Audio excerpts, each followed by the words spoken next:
This is America, a beautiful necklace of rare gems, different colors from different places. If they could speak, you'd hear 171 languages. But the miracle that produced this necklace 233 years ago, in the greatest burst of freedom the world has ever seen, is this thin, fragile piece of string that holds all this diversity together and has made you the strongest and most prosperous nation on earth, allowing us all to remain different but unified as a people with this, the common bond, the thin, fragile piece of string, I am an American.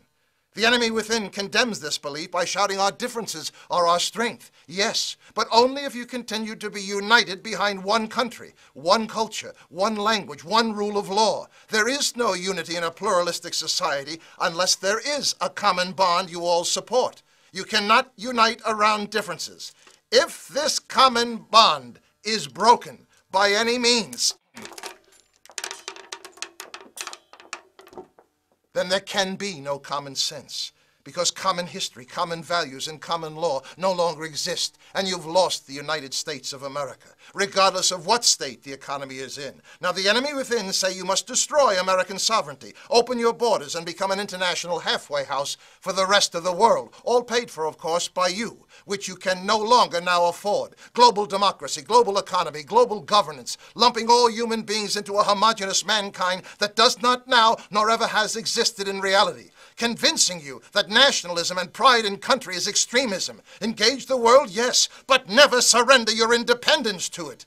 The dismantlers of your history, your traditions, your founding principles are the elite brain dead who have redefined the definition of liberalism to mean you serve the world best by giving away America's strength, raising taxes on the 60% of taxpayers who pay for the 40% who pay nothing, reinstigating the welfare state with more giveaway programs that effectively erase all dignity and personal responsibility and declare all minorities are helpless victims, not independent human beings.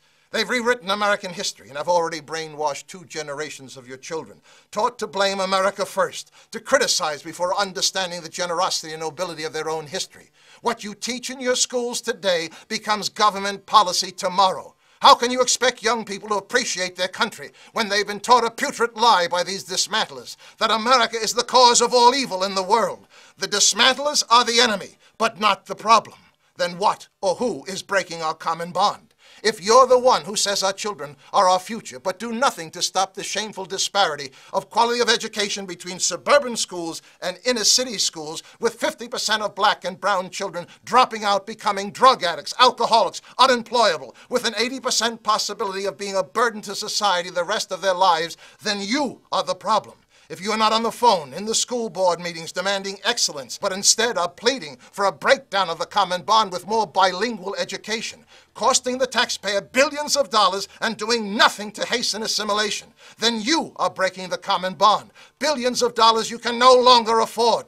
If you're all for lowering standards so everyone can pass, pushing stupidity and mediocrity toward graduation, then you are the problem. If you allow the dismantlers to label it anti-immigrant because you demand all newcomers enter legally, learn English, our history, and salute our flag, then you are the problem. It's not about discrimination, immigrant bashing, or a lack of charity. It's about maintaining the glue of your common bond and the rule of law.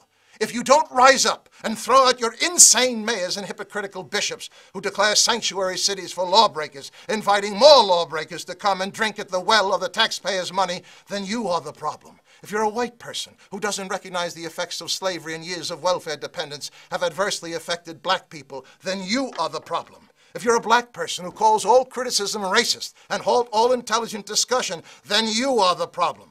I wrote the first anti-slavery essay in America in 1775. I founded the first abolitionist society in the country and wrote the first rough draft of the Declaration of Independence, specifically calling for an end to slavery. I know the ugly face of racism, and modern America is not a nation of racists.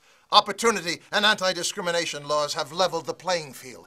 Take advantage of both and stop thinking of yourself as a victim. And understand, all conflicts are simply memories of the past. If you can't get over them, you condemn yourself to be destroyed by them.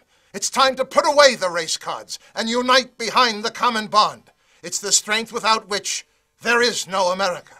Your brave servicemen and women, black, white, brown, red, and all the colors in between, are giving their lives and their blood to protect you from the enemy without. It's your turn to stand up and defeat the enemy within. Restore your common bond.